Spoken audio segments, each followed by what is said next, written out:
গানেতিৰে মই প্ৰতিবাদ কৰিম আমি এই কাৰ এবাৰ জোৰকে কওঁ কা আমি নামানো বঢ়িয়া বঢ়িয়া এতিয়া গানটো গাম ৰেকিবুলে লিখা আৰু সুৰ কৰা গান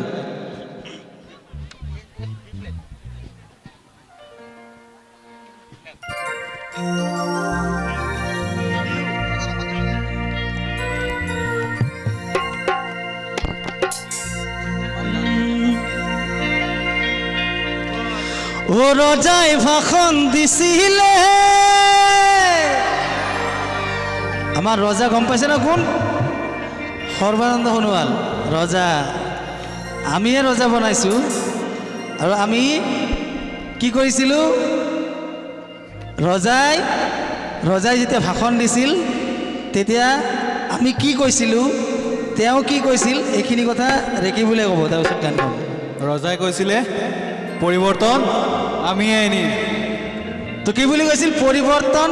আমিয়ে আনিম মানে বিজেপিয়ে আনিব সেই পৰিৱৰ্তন লাগেনে আমাক এইবিলাক আমাৰ পৰিৱৰ্তন পাঁচটাকে শ্বহীদ হ'ল আমি ৰাইজ আজি এনেকৈ আছোঁ বিভিন্ন ঠাইত আমি ঘূৰি আছোঁ কাম বন বাদ দিছোঁ আমি নিজৰ সৃষ্টি এতিয়া কৰিব পৰা নাই তো এনেকুৱা পৰিৱৰ্তন লাগে নেকি অঁ কিন্তু আমি যে মূৰ্খ গম পাব এই গানটোত ও ৰজাই ভাষণ দিছিলে বজাইছিলোঁ চাপৰি আমি বজাইছিলোঁ চাপৰি হয়নে কিন্তু এই অহা নিৰ্বাচনত বজাবনে চাপৰি বজাবনে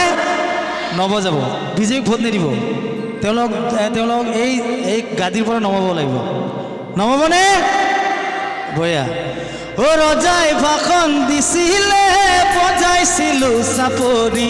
সেই ৰজাই ৰাইজৰ মূৰত মাৰে হাতুৰি ৰজাই ভাষণ দিছিলে বজাইছিলোঁ চাপৰি সেই ৰজাই ৰাইজৰ মূৰত মাৰে হাতুৰি ৰাৱণ বধু বুলি কৈ ৰাম আজি ৰাৱণ হৈ যায়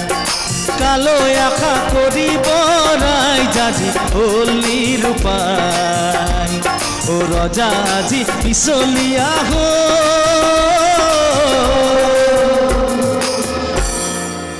ও চাপৰি চাপৰি নবজাবি চাপৰি এনে ৰজাৰ কাহিনী নাযাওঁ পাহৰি ও চাপৰি চাপৰি নবজাবি চাপৰি এনে ৰজাৰ কাহিনী নাযাওঁ পাহৰি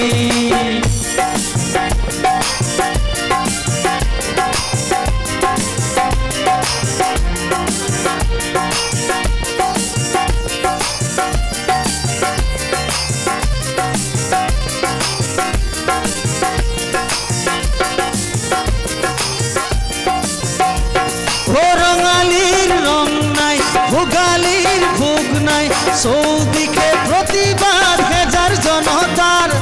হাফ হয়ে খুটিছে বেজ হয়ে জারিছে আজি রজা ঘরিয়ার মুখা খুলি যায় ও রাবণ বধূ বুলি কই রাম আজি রাবণ হয়ে যায় কালো আশা করিব নাই যাজি হল নিরূপায় ও রজা আজি মিছলীয়া ও চাপৰি চাপৰি নবজাবি চাপৰি এনে ৰজাৰ কাহিনী নাযাওঁ পাহৰি ও চাপৰি চাপৰি নবজাবি চাপৰি এনে ৰজাৰ কাহিনী নাযাওঁ পাহৰি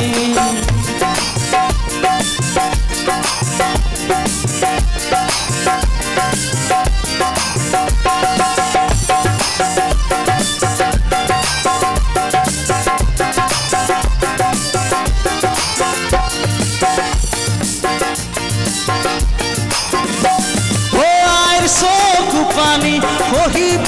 নোৱাৰি পথে পথে প্ৰতিবাদ হেজাৰ জনতাৰ অসমতাৰ লোভতে জাতিটো বেচিলে হেনদাম ল'ব প্ৰজাই ৰজা হুঁচিয়াৰ ও ৰাৱণ বধূ বুলি কৈ ৰাম আজি ৰাৱণ হৈ যায় কালৈ আশা কৰিব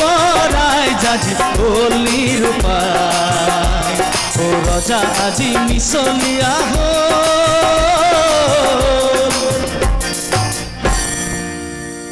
কৰিব অ হুচিয়াৰ হুচিয়াৰ অ হুচিয়াৰ হুচিয়াৰ হেৰো ৰজা হুচিয়াৰ নকৰিবি দেখতেই দেশৰে বেপাৰ আমাৰ ৰজাই কি কৰি আছে দেশৰ বেপাৰ কৰি আছে হয়নে দেশখন বেচিব চাইছে তো কি কৈছোঁ আমি হুচিয়াৰ কৰি দিছোঁ অ হুচিয়াৰ হুচিয়াৰ হেৰো ৰজা হুচিয়াৰ নকৰিবি দেখতেই দেশৰে বেপাৰ অ হুচিয়াৰ হুচিয়াৰ হেৰো ৰজা হুচিয়াৰ নকৰিবি দেখতেই দেশৰে বেপাৰ অ হুচিয়াৰ হুচিয়াৰ হেৰো ৰজা হুচিয়াৰ নকৰিবি দেখতেই দেশৰে বেপাৰ অ হুচিয়াৰ হুচিয়াৰ হেৰো ৰজা হুচিয়াৰ নকৰিবি দেখতেই দেশৰে বেপাৰ অ হুচিয়াৰ হুচিয়াৰ হেৰো ৰজা হুচিয়াৰ নকৰিবি দেখতেই দেশৰে বেপাৰ জয় অসম জয় অসম জয় অসম ধন্যবাদ এবাৰ কি বোলে কিবা ক'ব অলপ সমূহ ৰাইজক সংগ্ৰামী অভিনন্দন জ্ঞাপন কৰিছোঁ আচলতে বেছি কথা ক'ব নাজানো কথা ক'লে এই যি টি কথা ওলাই আছে ৰঙিয়াটো কিবা কিবি চৰকাৰক গালি পাৰি আহিছোঁ তো বেছি কথা নকওঁ এই কেব হৈ কা হ'ল আৰু এই কা এতিয়া আমি কাল হ'ব নিদিওঁ গতিকে আমি সমূহ ৰাইজ এনেকৈ সদায় ওলাই আহিব লাগিব আৰু সংগ্ৰামৰ অব্যাহত ৰাখিব লাগিব খালি দুটামান কথা চিধা চিধিকৈ ক'ম আপোনালোকে অসম গণ পৰিষদ নাম শুনিছে AGP নতুন নাম দিছোঁ আজিৰ পৰা আপোনালোকে ক'ব অসম গোবৰ পৰিষদ আৰু ভাজপা ভাৰতীয় জনতা পাৰ্টি আজিৰ পৰা আপোনালোকে ক'ব ভাৰতীয় জাবৰ পৰিষদ জাবৰ পাৰ্টি ভাৰতীয় জাবৰ পাৰ্টি এখেতসকলে কি কয় যে এখেতসকলে হিন্দুৰ চিন্তা কৰিছে বঢ়িয়া কথা হিন্দুৰ চিন্তা কৰিব লাগে হিন্দুস্তানত হিন্দুৰ চিন্তা হ'ব লাগে কিন্তু তেখেতসকলে পাকিস্তানৰ হিন্দুৰ চিন্তা কৰে বাংলাদেশৰ হিন্দুৰ চিন্তা কৰে আৰু ভাৰতীয় হিন্দুক 100 টকাত পিঁয়াজ দিয়ে এইটো কেনেধৰণৰ কথা হয়নে 1 টকাত চাউল দিছে আৰু 100 টকাত পিঁয়াজ বেচিছে আপোনালোকে কি চাউল খাই থাকিব হা ইমান মূৰ্খ বনাই আছে আপোনালোকে কালি দুজন মোৰ লগৰ ল'ৰাৰ লগত বিজেপিৰ তৰ্ক হৈছিল মই ক'লো যে বিজেপি কি কৰিছে মোক 5টা কাম দেখাই দিব লাগে ভাল কাম তেখেতসকলে ক'লে যে কংগ্ৰেছে ইমান ধাৰ লগাই থৈ গৈছে সেই ধাৰ মাৰোতে 5 বছৰ গ'ল মই ক'লো সেইকাৰণে বিজয় মালিয়া আৰু নীৰৱ মোদীৰ ঋণ মাফ কৰিছে নেকি ইমান ধাৰ আছিলে সেইকাৰণে চৰ্দাৰ বল্লভভাই পেটেলৰ 1000 কোটি টকা খৰচ কৰি মূৰ্তি বনাইছিল নেকি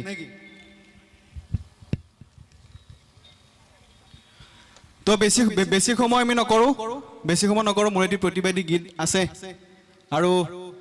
মই আপোনালোকক এটা কথা কওঁ যে আমাৰ এই আন্দোলনত আমাৰ মুখবিলাক বন্ধ কৰাৰ কৌশল চলি থাকিব আমি কিন্তু কেতিয়াও বন্ধ নহওঁ আমাৰ সংগ্ৰাম অব্যাহত থাকিব আৰু সকলোৱে কাণ নামানো বুলি গাব সকলোৱে কাণ নামানো ক'লে হ'ল মই প্ৰতিবাদী অকণমান গীত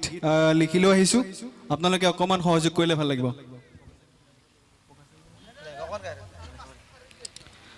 আপোনালোকে অকণ সহযোগ কৰি ভাল লাগে দেই ৰিদমটো দিব প্লিজ ও গুলিয়াই মাৰিলেও কা নামানো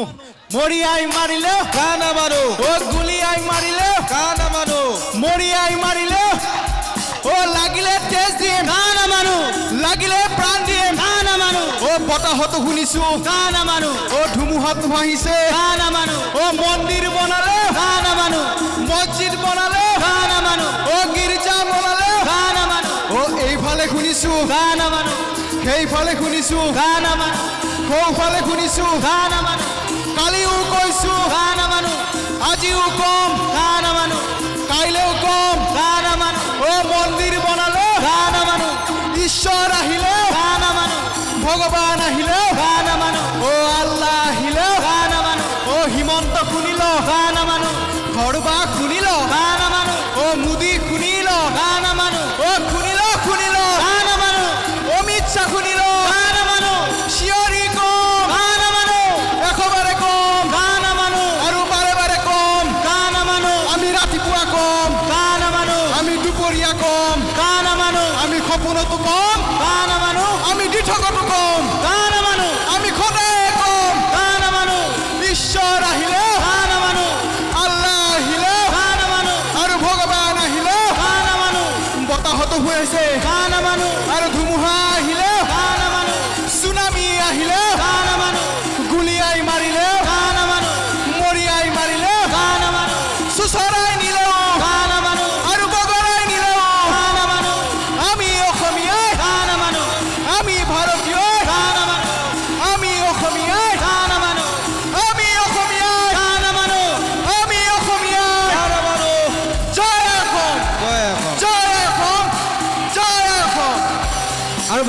দীঘলীয়া নকৰোঁ যিহেতু প্ৰশাসনে খুব জোৰ দি আছে বন্ধ কৰিবলৈ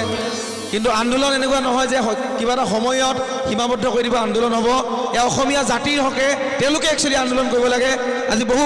পুলিচ বিষয়া আহিছে আমাৰ লগত কিন্তু আন্দোলন কৰিছে সেইদিনা দেখিছে আপোনালোকে যে তেওঁ নিজৰ চাকৰি এৰি হ'লেও কিন্তু অসমীয়াৰ কাৰণে আহিছে সীমাবদ্ধ কৰিব নালাগে আজি অসমীয়া জাগিছে তেওঁলোকে সেইটো কথা মনত ৰাখিব লাগে আমি সদায় গণতান্ত্ৰিক আন্দোলন কৰি আছোঁ আমি তেওঁলোকৰ লগত কোঅপাৰেট কৰিছোঁ হয় বন্ধ কৰিব লাগে কিন্তু পৰিস্থিতি চাই আজি যিহেতু যে ইমান ৰাইজ সমবেত হৈছে শিল্পী আহিব বুলি ৰখি আছে বিভিন্নজনে বক্তব্য দিছে কিন্তু অকণমান দেৰি হ'ব পাৰে সেইকাৰণে আমি অকণমান মিলা প্ৰীতিৰে চলিব লাগিব নে কি কয় তেওঁলোকে আমাক বুজক আমিও তেওঁলোকক বুজোঁ সদায় হয়নে